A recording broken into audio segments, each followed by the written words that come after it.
I was alone and my train was late that night. I saw a crumpled man, blinded by the life that he treated himself to, crippled from the nights, receiving endless beatings that even a house couldn't endure.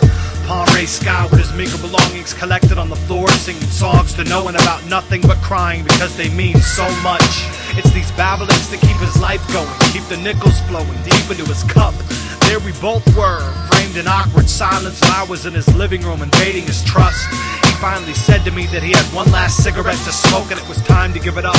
But he laughed and added he wasn't sure which to give up, his life or the habit. He said it's my habits that made my fingers weak. When my chances came, I couldn't grab it. But it's my life that made it hard. When my opportunities were there for free, I chose my habits.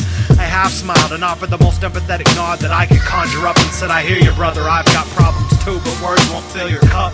I've got responsibilities to face and they're woven tight to my dreams. I've got more bills to pay than I have time and I'm starting to rip at the seams. I've got a plan and I know that if I stick to it I can accomplish happiness. I've got goals to beat my will and lately it's been hard to accept the challenge.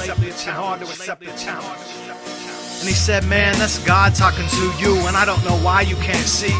You're so blind that you can't spare to make change because all your focus is on ME. All wrapped up in your own skin that you can't help set an old man free. I've been in your shoes before, it feels like it was yesterday, if not at all. My existence has been a blink, and for the life of me I can't remember what I saw. That made so much sense to me, even though I convinced myself that he was totally insane. I bent over and lit his cigarette and told him to mind his own business because I was just waiting for my train. He said, I've been waiting here forever, just dying in my skin, and the only reason you're living life is because you're curious what'll happen in the end. That might be true, but why should I pay my hard-earned attention to vagabond doctrine? If you've got so much knowledge to give, why not treat yourself to what you're offering? You probably have lived a hard life, and I apologize, but I have my own problems that you couldn't understand, just like a lot of guys now. Here's a couple bucks, go buy yourself whatever makes you happy, even though I promised myself to never pay for you to make my city look trashy.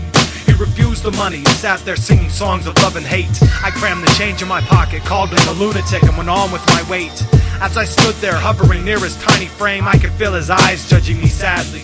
It's as if he had to convince me that my life was on the wrong track and I needed it badly. I said, hey old man, your cigarette's all smoked up, it's time for you to leave. He looked at the trail of ash in his shirt and smiled as if it gave him some sort of relief. He propped himself up, collected his life, and got prepared to become one with the night. He turned around and wished me luck with all my plans and said something about learning to walk before I ran. Before I knew it, he was out of my sight and I'd already forgotten his reasonings. I could hear my train coming, home was on my mind, not his cryptic meanings. Another traveler was on the platform and for some reason he was running towards me. All I could see was his eyes, but it's his words that'll always stick with me. Through his heavy breaths he asked if I had just spent time with the old man. I nodded in affirmation and tried to calm him so he could tell me why he ran. He said, man, that was God talking to you, how could you not see? That was God talking right to your face, trying to hand you the keys. He was right here, and I can't understand why you chose to make him leave. He just died in my arms right outside the station and said you were his only friend. He begged me to tell you about his life, make you see the light, give you your chance again. I cringed at the reality that was facing me. I told the man I had no time for this and on my way I had to be. Right about that time my train pulled up and I made my escape. I sat in the empty plastic seat and held tight to my fate. That was decades ago and now I sit singing on my own platform. My belongings stowed tightly in my bags, handing out my sad, sad songs. And I say it's my habits that make my fingers weak. When my chances come I can't grab it, but it's my life that makes it hard. And when my opportunities are there for free I choose my habits. I have no responsibilities and as a result I no longer need my dreams. I don't have any bills to pay, it's like I'm free but I'm really in captivity. I don't have any plans except to just sit here and try and weather the storm. I wish I had goals, but if I had those then I wouldn't be here warning you on my platform, singing train songs, singing train songs, singing train songs.